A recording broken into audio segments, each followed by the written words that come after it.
Ano ba naman kasi? Ray, lumayo ka nga ng konti. Layo pa. Lumayo ka pa? Hindi ka ba nakakaintindi? Huwag kang tumabi sa akin. Huwag mo kong tingnan, huwag mo kong kausapin. Baka isipin ng mga tao, may relasyon tayong dalawa eh. Titingin pa. Yan ang sabi ni Cheche na kasamahan nga sa trabaho nitong si Ray. Hay, naku naman Cheche, ang aga-aga, anong oras lang oh? Lunes na Lunes. Bakit umuusok ang ilong mo? Ano? Si Ray? Anong problema? Diyos ko naman, yun lang? Kumalma ka nga, huwag ka masyadong mataray. Ang sungit-sungit mo. Kumalma ka. Baka mamaya makaapekto pa yung ginagawa mo sa trabaho ng makasama natin dito. Kumalma ka na. Wala naman palang ginagawang masama sa iyo yung tao, nagkakaganyan ka. Yan naman ang sabi ni Tina. Eh aba, paanong hindi ako magagalit? Paanong hindi ako maiinis? Alam mo naman di ba, maikli lamang ang pasensya ko. Buong gabi akong hindi makatulog ng maayos dahil sa mga kapitbahay namin. Pagising ko nung umaga, nabulyawan pa ako ng kapatid ko. Pagpasok ko ngayon sa trabaho, ang dami ko pa ring iniisip na problema. Tapos ito ang katabi ko? Tingnan mo ngayon na laking yan. Ni hindi mo alam kung naliligo ba yan. Tingnan mo ang kanyang mukha. Ang kanyang itsura, tingnan mo. Hinog na hinog ang kanyang mga pimples. Ano ba naman yan? Kinikilabutan ako. Babati-batiin pa ako ng good morning? Anong maganda sa umaga kapag ganyan ang nakikita mo? Kilabutan ka nga. Parehong nasa isang production company itong si Che at si Ray. Pareho silang line leader para sa mga linyang tumatrabaho at bumubuo ng iba't ibang mga produkto na i-import nila sa ibang bansa. Maraming parte sa Asia ang kanilang pinapadalahan ng mga produkto, maging sa Amerika at Europa. Kung usapang trabaho lamang, pantay lamang itong si Che at si Ray. At dahil pareho nga silang line leader, hindi maiiwasang magtakpo ang kanilang mga landas sa trabaho araw-araw. Madalas kang makita nitong si Cheche, itong si Ray. Pero hindi yan dahil sa tadhana. Nagkataong sinasadya nga nitong si Ray na makatagpo itong si Cheche dahil ito ay malaki ang pagkagusto sa dalaga. Palaging kinakamusta, palaging binabati ng, "Uy, magandang umaga," nitong si Ray, si Che. Kung gaanong kahalata ang pagkagusto nga ni Ray para kay Che, ganoon ding kahalata na ayaw ni Che dito kay Ray. Diring-diri ito, iwas na iwas ito dito kay Ray dahil sa kanyang itsura. Hindi dahil sa kung anong kaya niyang gawin, hindi dahil sa kung ano ang kanyang ugali. Ayaw niya kay Ray dahil sa kanyang panlabas na anyo. Kahit akong tutuusin, wala namang mali sa itsura nga ni Ray dahil tayo'y mga Pilipino, normal sa atin ang pangong ilong, itim na mata, at medyo hindi kaputi ang kutis. Medyo kalakhian pa ang kanyang mukha at ang kanyang tenga. Ganoon pa man, malinis siya sa kanyang katawan, malinis siya kung manamit at maayos siyang makitungo sa mga tao. Edukado itong si Ray. Nakapagtapos ito ng kolehiyo, meron siyang degree at sadyang matalino. Hindi lang siya basta matalino. Hinahangaan pa siya dahil sadyang siya ay makatao. Malaki pa yan kung sumahod dahil matagal na nga itong naregular sa kanyang trabaho. Kahit papaano, nakakasunod naman siya sa uso. Ang problema nga lamang, hindi siya ganung kagandahang lalaki sa mata ng karamihan ng mga dalaga. Merong kasing skin condition itong si Ray. Matindi kung tumama sa kanya ang mga pimples na ito. Teenager pa lamang siya hanggang sa ngayon, binoproblema niya pa rin. Madalas nga siyang pandirian ng mga nakakasabay nga niya sa jeepney. Pagpapasok siya ng trabaho, hindi imposibleng titigan siya ng mga tao dahil sa kanyang panlabas na anyo. Mga ka-Vonnie Malya, sinasabi ko nga sa inyo, kung pwede lang siyang basta na lamang ilipat ng departamento, nangyari na. Hindi lang maganap dahil nga malakas ang hawak niya sa mga manager doon. Siya ay inaasahan ng mga manager doon kaya naman imposibleng basta na lamang siya ilipat sa ibang departamento. Taon-taon nga, marami siyang award na nakukuha mula mismo sa kanilang kumpanya. Sabihin na nga lamang natin na itong si Ray ay asset sa kanilang kumpanya.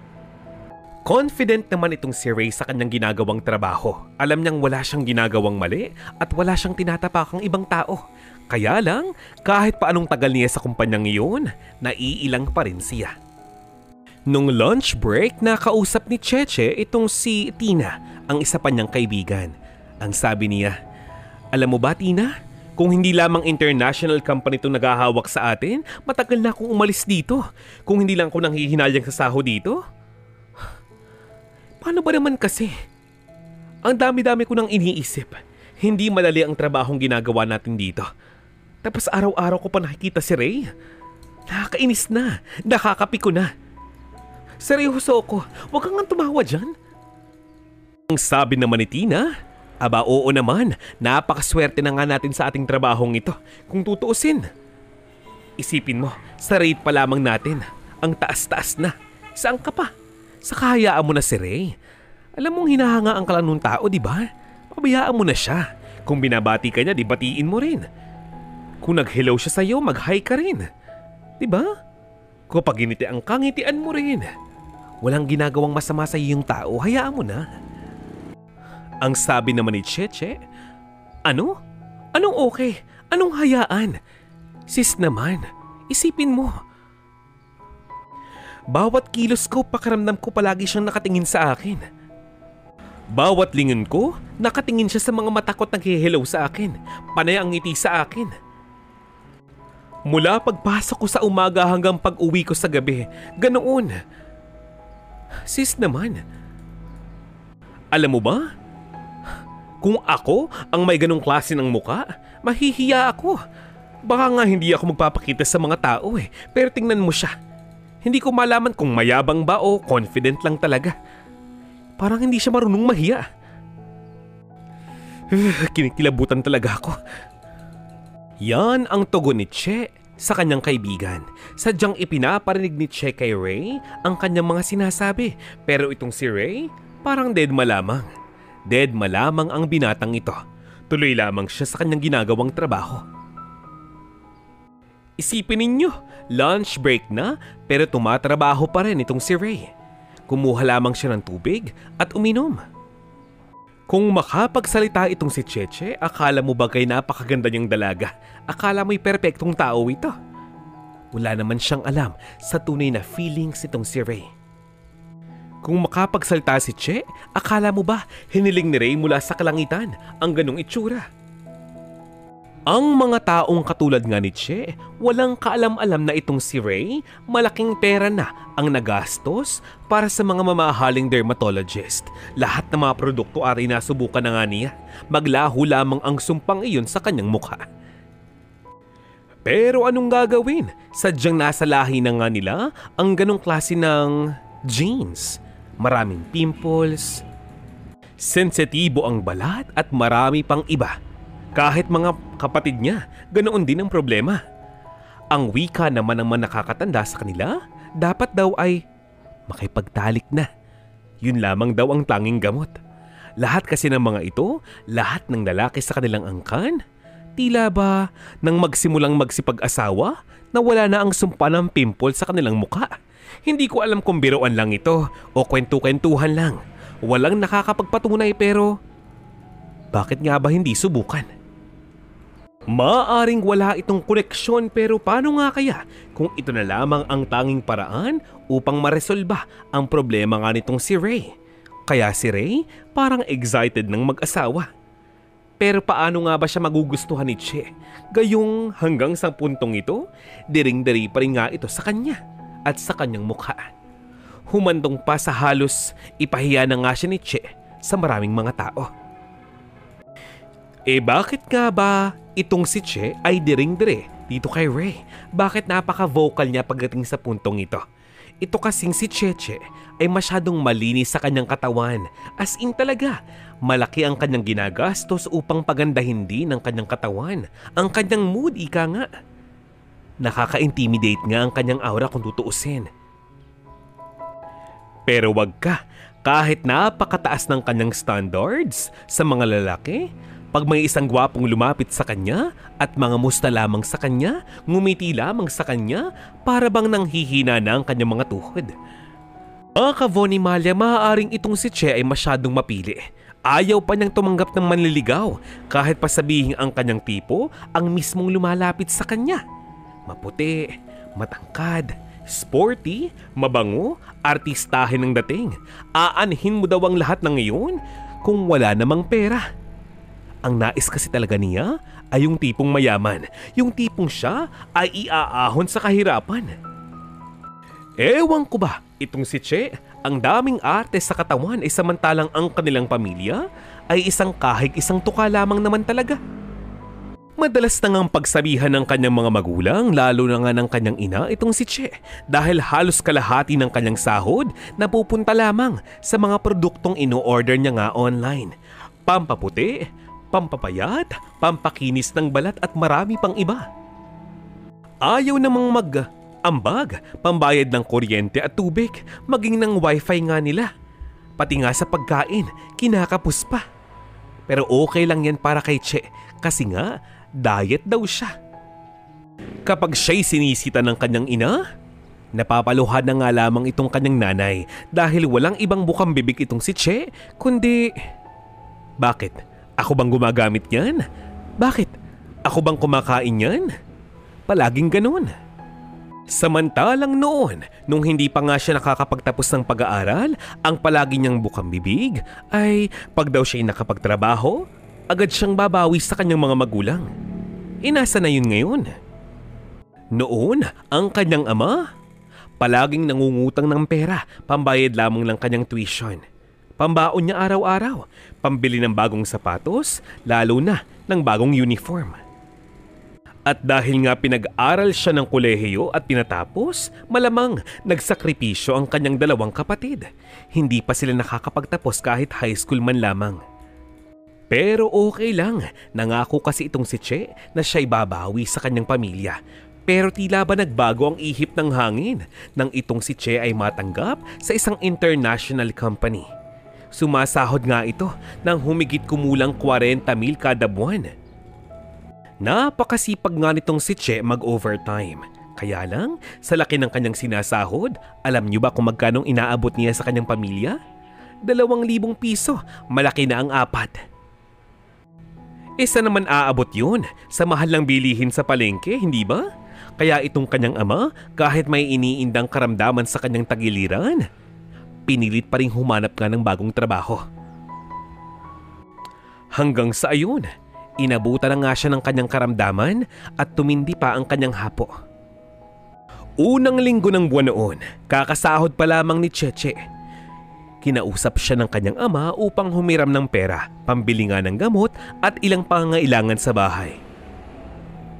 Kahiya-hiya man daw, kailangan talaga niyang makabili ng gamot upang siya'y makapasok ng trabaho. Hindi siya maaaring umabsent dahil kaawa-awa naman daw ang dalawa pa niyang anak na nag-aaral pa. Kaka-enroll nga lamang ng mga ito. Yan ang daing ng ama nga ni Che. Pero ang sagot ni Che, heto na, tanggapin niyo. Drama pa eh. Ang galing-galing niyong tumiming. Ang galing niyo talaga.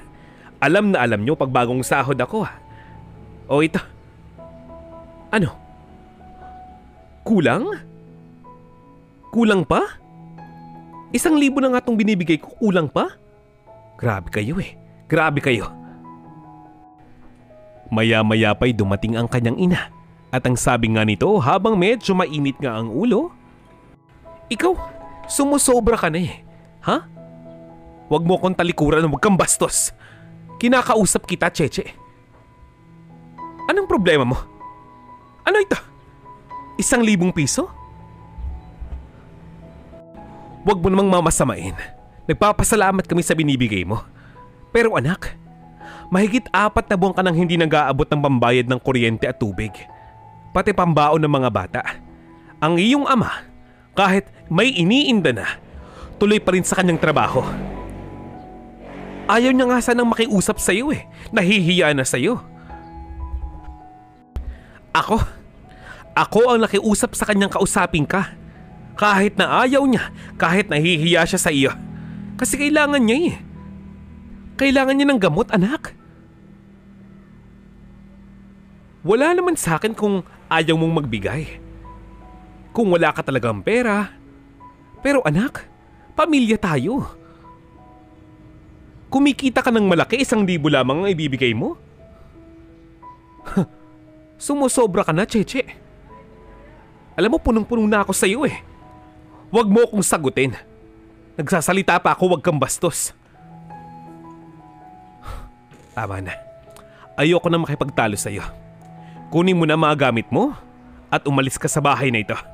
Huwag mo akong hintayin, ulitin ko pa ang mga sinabi ko sa iyo. Sige na. Mag-empake ka na, bilisan mo. Ay ba?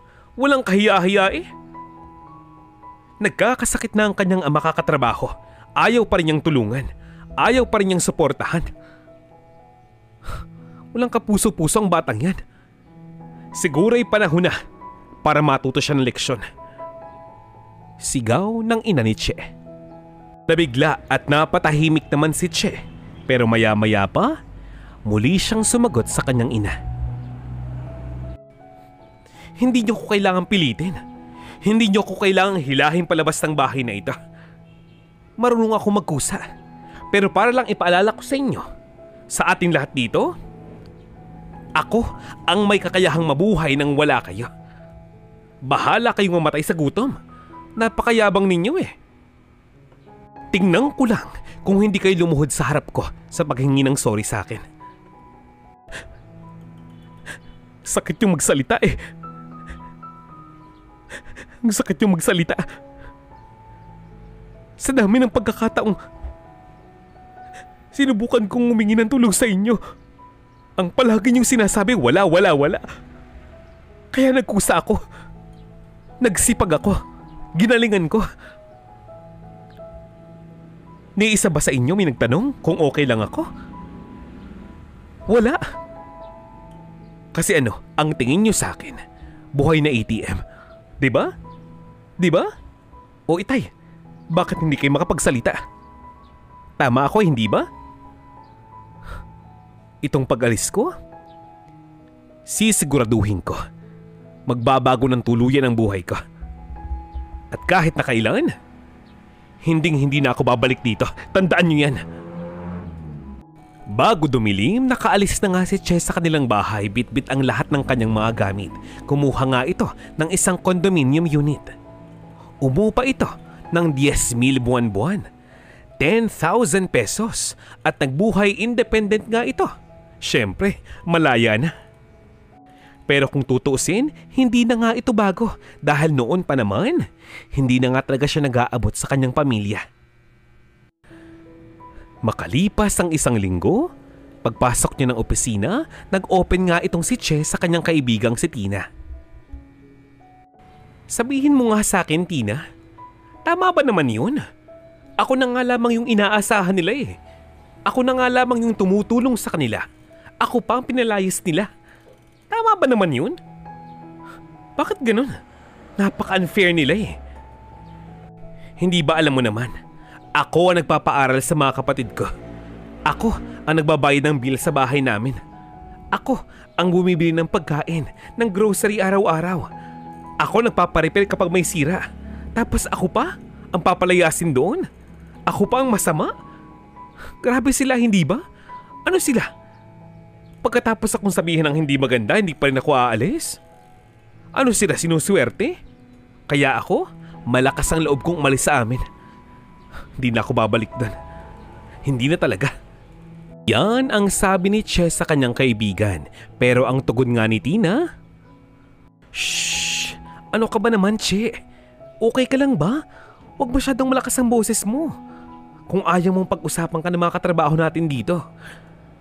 Pero, mabalik tayo sa kwento mo. Sis naman, bakit mo ginawa yun? Bakit mo sila iniwan? Kawawa naman sila tita. Alam kong magkaibigan tayo, Che, pero imposible kitang kampihan sa puntong ito. Ang chat mo sa akin kaninong umaga. Hiningan ka ng pera ng iyong ama. Binigyan mo ng 1,000. Che naman, mahigit 40 lang sinahod mo nung nakaraang buwan, hindi ba? Anong 1,000? Saan naabot yun? Pang merienda mo nga lang yun, di ba? Baka nakakalimutan mo, Che. Almost 4 months ka nang hindi nag-aabot sa kanila, hindi ba? Kasi ang sabi mo sa akin, gusto mong sila ang gumawa ng paraan at hindi umasa sa iyo. Anong sinasabi mo ikaw ang bumibili at nagbabayad ng bill sa inyo? Che naman, matagal ng panahon yung sinasabi mo. Bes, aminin mo man o sa hindi. Pinabayaan mo sila. Yan ang sabi ni Tina. What? What do you mean? Tina, pakinggan mo kasi ako. Kaibigan kita, unawain mo ang sitwasyon ko. Mahirap maging breadwinner. Alam mo yan. Yan ang sabi ni Che. Pero ang sabi ng kanyang kaibigan, oo naman, alam ko. Breadwinner din ako ng pamilya ko. Pero hindi ko kayang gawin yung ginawa mo. Kung mahirap ang mag-provide, kung mahirap ang inaasahan ka, mahirap din sa pakiramdam yung wala kang magawa. Yung ikaw ang umaasa, mahirap din yun. Huwag naman puro sarili mo ang iniisip mo. Che naman. Ay nako, bahala ka nga sa buhay mo, Che. Mula naman noon hanggang ngayon, wala kang pinapakinggan eh. Kahit ako. Hindi mo iniintindi. Yan ang sabi ni Tina kay Che. Magmula nga noon, lumayo na nga itong si Tina kay Che. Dahil malakas masyado ang boses nga nitong si Che, malamang nalaman na nga ng kanyang mga katrabaho ang kanyang problema, ang kanyang issue sa kanyang pamilya. At ang isyong ito, umabot din hanggang kay Ray. Nalaman na nga niya ang ginawang pag-abandona ni Che sa kanyang sariling pamilya. Magmula nga noon, nag-iba na ang kanyang pagtingin sa babaeng ito. Aba, akalain nyo nagkataon namang merong magandang offer na trabaho para kay Ray doon sa ibang bansa.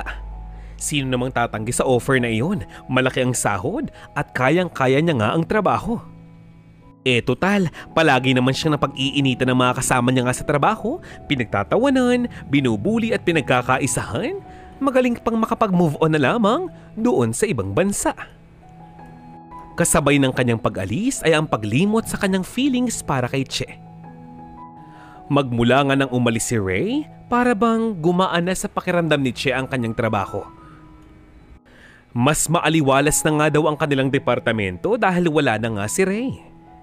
At dahil nga umiiwas na itong si Tina kay Che, nagkalayo na nga sila ng landas. Hindi na nga sila nagkakasabay pumasok sa trabaho, hindi na rin nagkakasabay ng pag-uwi. Nag-iba na nga ng shift itong si Tina. Naramdaman din itong si Che na para bang ang kanyang mga katrabaho mas panig na kay Tina. Mas hinahangaan na nga si Tina dahil sa kanyang galing sa trabaho kumpara kay Che. Kapag ang pinag-uusapan ay si Tina, palaging positibo. Pero pag si Che, asahan mong kabaliktaran yan. Magmula noon, nagtanim na nga siya ng inggit sa kanyang puso. Si Che, mas lalong naging kasuklam-suklam. At dahil itong si Che ay iniiwasan na nga ng kanyang mga kaopisina, maging mga katrabaho nga niya, ang iniisip niyang dahilan, si Tina. Palaging si Tina. Kahit walang ginagawang iba si Tina kundi magtrabaho ng maayos, si Tina pa rin ang kanyang sinisisi. Kaya naman, nais niyang makaganti dito. Di ba nga, magkaiba nga sila ng chef sa trabaho. Itong si Che, sinira ang personal computer nga ni Tina at ang mga file sa loob noon. Sa sobrang laki ng kanyang inggit at sama ng loob kay Tina, nawala na nga sa kanyang isipan na may CCTV ang kanilang departamento. Lahat yun, nakamonitor. Kaya naman ng sumunod na araw, pagpasok nga ni Che, ang kanyang ngiti ay nabura dahil ipinapatawag nga siya sa HR. Maraming complaint para sa kanya itong si Tina. Ipinakita pa ang kopya ng CCTV. Dahil dyan, napatawan nga ng suspension si Che. Ngayon, maging si Tina, na napakahaba ng pasensya nga sa kanya sa matagal na panahon, malaki na rin ang sama ng loob sa kanya. Paano ba naman itong si Che binura ang lahat ng importanteng files para kay Tina? Maging mga dokumentong kailangan niyang ipasa para siya ay ma-promote sa kanyang trabaho. Aba, isipin niyo naman. Ilang buwan siyang nagtiis, nagtrabaho ng maayos, nagtiyaga, ma-promote lamang. Tapos mawawala ng parang bula ang kanyang pag-asa dahil lamang sa kanyang kaibigan? Aba, nagkataon pa namang walang ipon si Che. Ngayon, takot nga siya dahil baka mamaya magkasingilan na nga sa kondo, wala siyang pambayad. Muli siyang nagmakaawa sa kanyang boss. Nabigyan pa siya ng isang pagkakataon. Dahil kahit papaano may puso naman ang kanyang boss, suspendido pa rin siya, pero at least mas maikling panahon na. Kung dapat ay 1 buwan, 1 linggo na nga lamang. Kaya lang, iba na ang trabahong kailangan niyang gawin. Kung dati, kumikita siya ng almost 40,000 pesos sa 1 buwan. Ngayon, papatak na lamang ng 15,000. May bawas pa yan dahil sa benefits.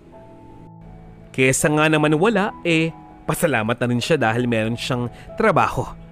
Kaya lang, ilang araw niyang titiisin ang sinasabi ng kanyang mga katrabaho. Ilang araw siyang magtitiis na siya'y pinagtatawanan ng kanyang mga kasamahan. Pero sabi ko nga sa inyo, wala naman siyang pagpipilian. Kapag siya ay nag-resign at nag-apply sa ibang trabaho, malamang alam na nga nila ang ginawa niyang kalokohan sa kumpanya ngayon. It's either maban siya sa mga kumpanya o masira na ang kanyang record. Saan siya ngayon hihingi ng tulong? Ang balak niya, ang nais niyang hinga ng tulong, ang nais niyang gamitin ay ang mga lalaking nagkakandara pa sa kanya. Yung mga lalaking nanliligaw sa kanya. Pero paano na nga ngayon? Lahat sila na turn off na nga sa kanya. Ngayon, wala na nga siyang magamit na skincare. Wala na siyang cream, wala nang sunscreen, wala nang pampaputi, wala nang pampakinis ng balat. Ang pera niya nga ngayon, sapat na lamang sa kanyang mga pangangailangan. Pero ang totoo, kulang na kulang pa. Ang mahal kasi ng renta sa kanyang kondo. Paano ngayon yan? Isang araw, laking gulat nga niya nang biglang isang napakagwapong lalaki ang pumasok sa opisina ng kanyang boss. Baka naman bagong hire o kaya naman isang bagong kliyente. Ang usap-usapan, ang lalaking ito raw ay ang magiging bagong head manager ng departamento. Araw-araw na pumapasok ng opisina ang lalaking iyon. Tuwing siya'y pumapasok, palaging abala na ang mga trabahador. Kaya naman, wala silang panahon upang siya ay makausap.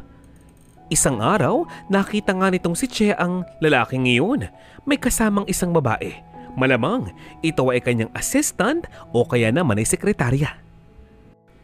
Subalit sa malapitan, parang pamilyar ang babaeng iyon.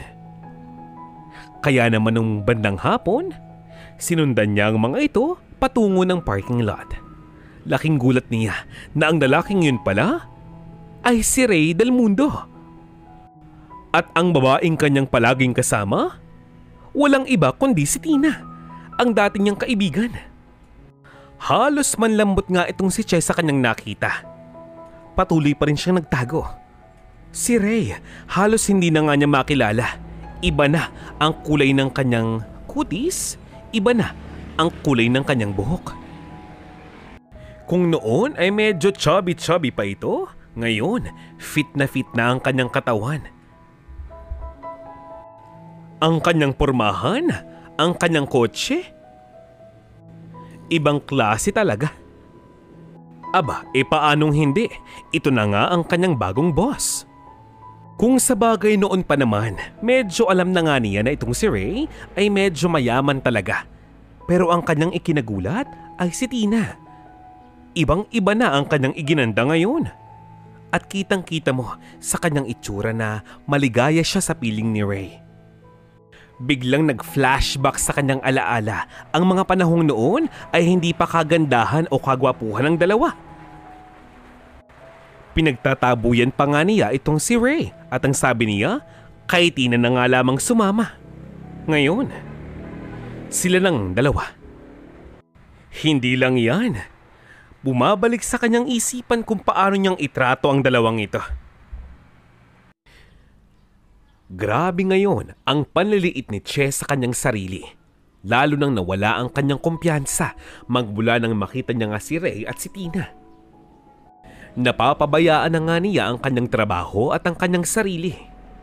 Late na siya kung pumasok sa kanyang trabaho at marami sa kanyang mga kailangang ipasa sa kanyang boss. Hindi na umaabot ng deadline. Hindi niya kasi nagagawa. Ilang beses nang nangyari ito? 3? 5? Mabuti na nga lamang at palagi pa rin siyang pinagbibigyan sa kanilang departamento. Kaya lang nakatanggap na nga siya ng ilang warning. Awang-awa ngayon si Che sa kanyang sarili. Sunod-sunod na kamalasan ang kanyang natanggap. Pinapaalis na nga siya sa kondominium na kanyang tinitirhan dahil ilang buwan na nga siyang hindi nagbabayad. Baka makulong pa siya kapag hindi pa siya nag-abot ng pera.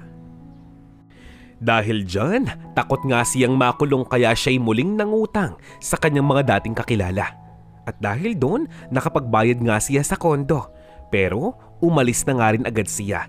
Naghanap siya ng isang simpleng apartment na maaari niyang marentahan. Yung tipong 5,000 lamang kada buwan kasama na ang tubig at kuryente. Asahan mo na hindi yung kalakihan pero sapat na, safe na. Nakahanap naman siya kaya nga lamang may kalumaan na nga ito at medyo napakadumi ng paligid.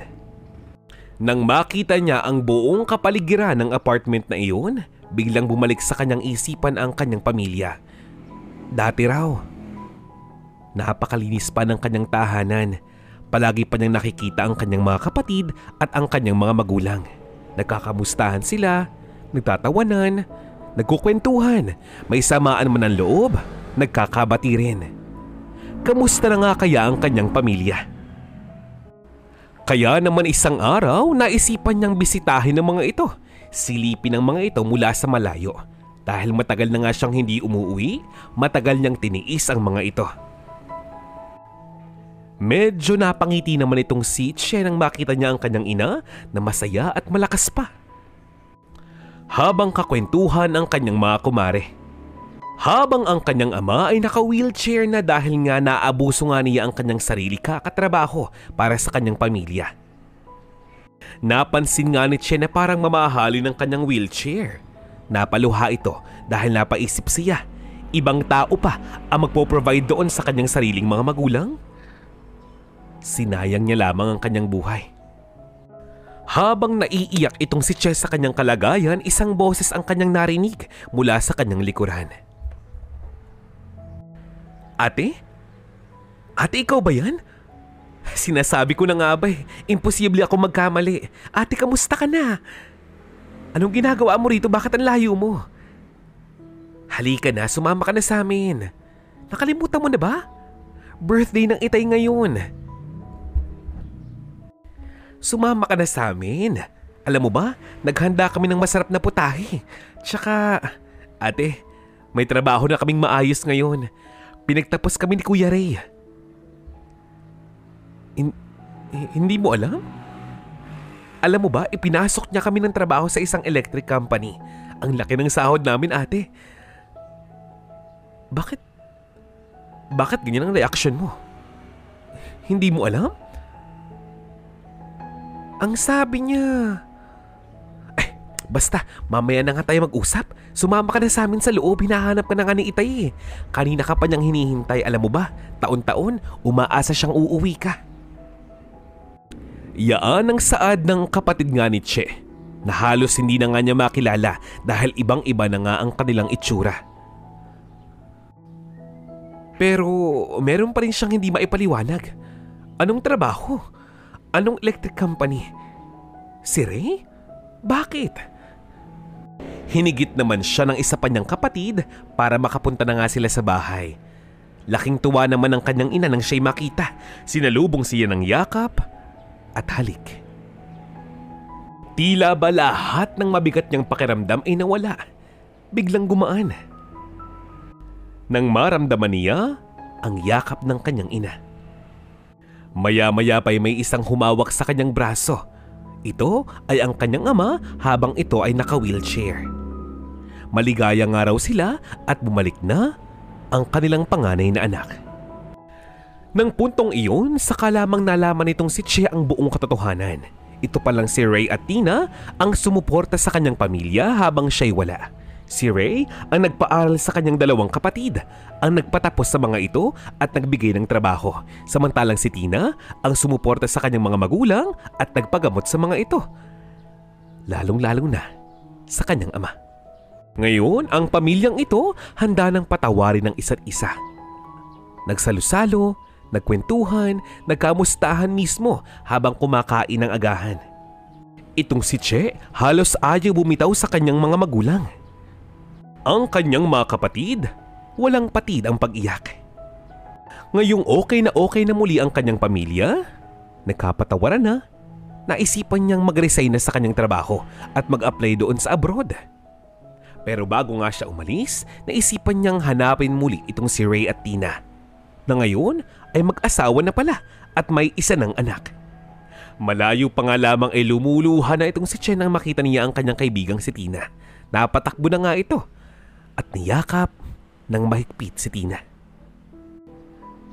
Niyakap din siya ni Tina ng napakahigpit. Patawarin mo ko, kaibigan. Patawarin mo kung inabot ng matagal na panahon bago ko na-realize yung pagkakamali ko.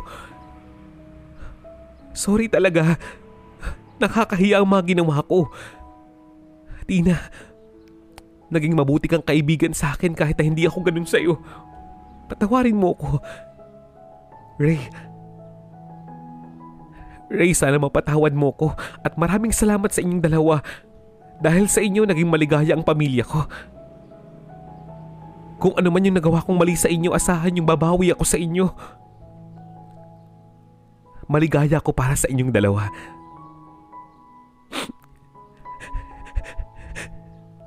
Patawarin niyo ako.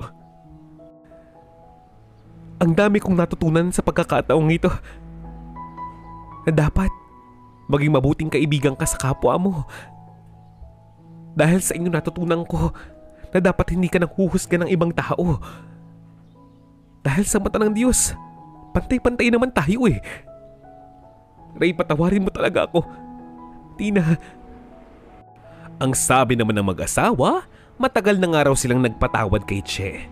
Tanggap na nga nila ang kanyang ugali. Maaaring palpak ito, maaaring maling-mali. Pero sino ba naman sila para humusga? Hindi naman sila Diyos. Maaaring nagalit sila at nagtampo, sumama ang loob sa kanyang ginawa. Galit sila sa kanyang ginawa. Yun ang totoo. Pero hindi sila galit sa mismong tao. Hindi sila galit kay Che. Ngayon, maligaya itong si Che para sa kanyang kaibigang si Tina. Bagay na bagay nga raw ang dalawa. Pareho silang mabuting tao at tunay kong magmahal. Mabuting kaibigan at sadyang maaasahan. At least, bago nga siya umalis ng bansa, nasiguro nga ni Che na maayos ang kanyang koneksyon sa kanyang pamilya at dating kaibigan. Ngayon, nangangako siya na muli siyang babawi sa buhay na ito at ipapakitang siya ay nagbago na. Sana, makatagpo pa rin siya ng maligayang buhay sa hinaharap. Yan ang kanyang dalangin ngayon. At dito na nga po nagtatapos ang ating istorya ngayong araw na ito. Shout out time everyone!